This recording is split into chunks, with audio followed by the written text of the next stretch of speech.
بسم اللہ الرحمن الرحیم۔ السلام علیکم ناظرین، امید کرتا ہوں کہ آپ تمام دوست ٹھیک ہوں گے۔ ناظرین، آج آپ تمام دوستوں کے لیے ہم ایک نئی ویڈیو لے کر حاضر ہوئے ہیں۔ میں امید کرتا ہوں کہ آپ کو یہ ویڈیو ضرور پسند آئے گی اور آپ اس ویڈیو کو پورا واچ کریں گے۔ تو بنا کسی دیری کے بڑھتے ہیں اپنی ویڈیو کی طرف۔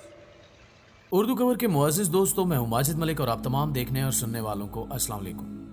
ناظرین گرامی، الشمس المعارف الکبریٰ نامی ایک قدیم اور پراسرار کتاب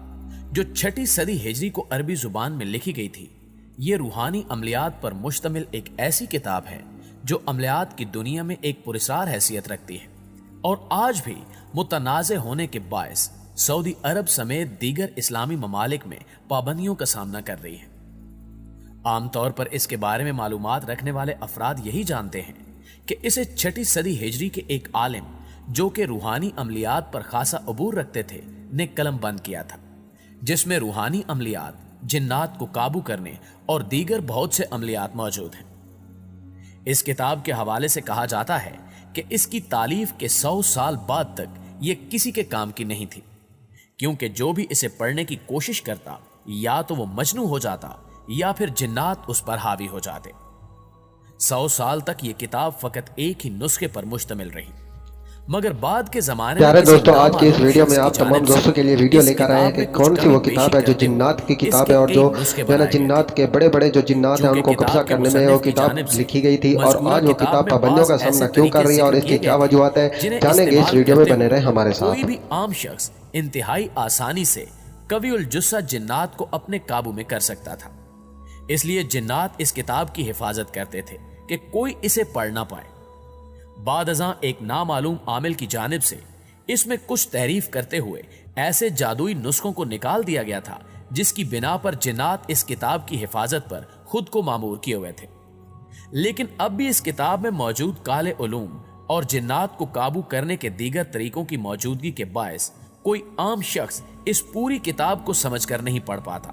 اور اس کی کوشش کرنے والے افراد پاگل پن، مرگی، جنون، سحر یا دیگر بیماریوں میں مبتلا ہو جاتے ہیں۔ اگرچہ علماء کی جانب سے احتیاط کو بروئے کار رکھتے ہوئے اس کتاب اور اس کے مصنف پر انتہائی محتاط انداز میں تبصرہ کیا جاتا ہے، لیکن بعض ذرائع سے ملنے والی معلومات میں مذکورہ کتاب کے مؤلف کو براہ راست یہودی اور اس کتاب کو اسلام کے نام پر کفر کا مجموعہ قرار دیا جاتا ہے۔ شاید یہی وجہ ہے کہ سعودی عرب سمیت کئی اسلامی ممالک میں اس کتاب پر سخت ترین پابندی ہے۔ ناظرین گرامی، 6 صدی ہجری کے آخر میں یہ کتاب محمد بن علی بن زائد کی تحویل میں تھی۔ یہ شخص ایک مالدار تاجر تھا اور مزید دولت کے حصول کے چکر میں اس کی جانب سے یہ کتاب بھاری قیمت خرچ کر کے حاصل کی گئی تھی۔ واضح رہے کہ اس وقت اس کتاب کا ساتھ ساتھ آپ کو یہ بھی بتاتے رہے کہ جو ہے نا اس کتاب کو ایک مالدار آدمی نے جو ہے نا اپنے پاس رکھ لیا اور جو ہے نا دوسرا مال کمانے کے لیے وہ کہیں دوسری طرف جانے لگا، اور ساتھ ساتھ اسے پتہ چلا کہ یہ کتاب تو بہت ہی خطرناک اور ڈینجرس قسم کی ہے، تو وہ اسے لے کر جو ہے نا خود پڑھنے لگا اور دیکھنے کیا ہوتا ہے۔ ایک سیاہ ہیولا آ جاتا جس کی جسامت کی سیاہی اور چہرے پر چھائی نحوست سے وہ بے ہوش ہو جاتا۔ کئی مرتبہ کی کوششوں کے بعد بالآخر اس کی جانب سے یہ کتاب ایک عالم دین کے حوالے کر دی گئی تھی۔ اسی سے متعلق کچھ اور روایات بھی تلاش کرنے پر سامنے آتی ہیں جن کی روح سے پتہ چلتا ہے کہ مذکورہ کتاب کی حفاظت پر شیاطین جنات مامور تھے،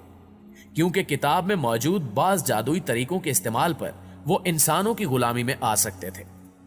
چونکہ کتاب خود ایک جادوئی عملیات کا نادر ذخیرہ تھی، اس بنا پر وہ اس بات پر بھی قادر نہ تھے کہ مذکورہ کتاب کو کچھ نقصان پہنچا سکتے۔ ان چند واقعات کے بعد یہ کتاب منظر عام سے غائب ہو گئی تھی، اور 7ویں صدی ہجری میں جب وہ ایک بار پھر منظر عام پر آئی تو اس میں موجود مواد کو ایک حد تک حذف کیا جا چکا تھا۔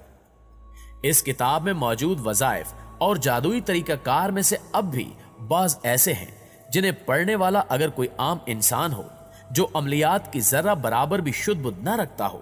تو وہ خود فوری کسی ناگہانی آفت یا بلا سے دوچار ہو جاتا ہے۔ لیکن حیرت انگیز طور پر اب تک اس بات کی وضاحت نہیں ہو سکی کہ اس کتاب کے وہ کون سے حصے، بول یا جزو ہیں جنہیں پڑھنے سے انسان مشکلات کا شکار ہو جاتا ہے۔ الونتیا کے مطابق ایک شخص ایسا بھی ہے جو کسی حد تک اس کتاب کو پڑھنے میں کامیاب ہو گیا تھا، البتہ زمانہ قدیم سے تعلق ہونے کی بنا پر مذکورہ شخص کا پورا نام و نسب تو ریکارڈ کا حصہ نہیں رہا، لیکن وہ اپنے لقب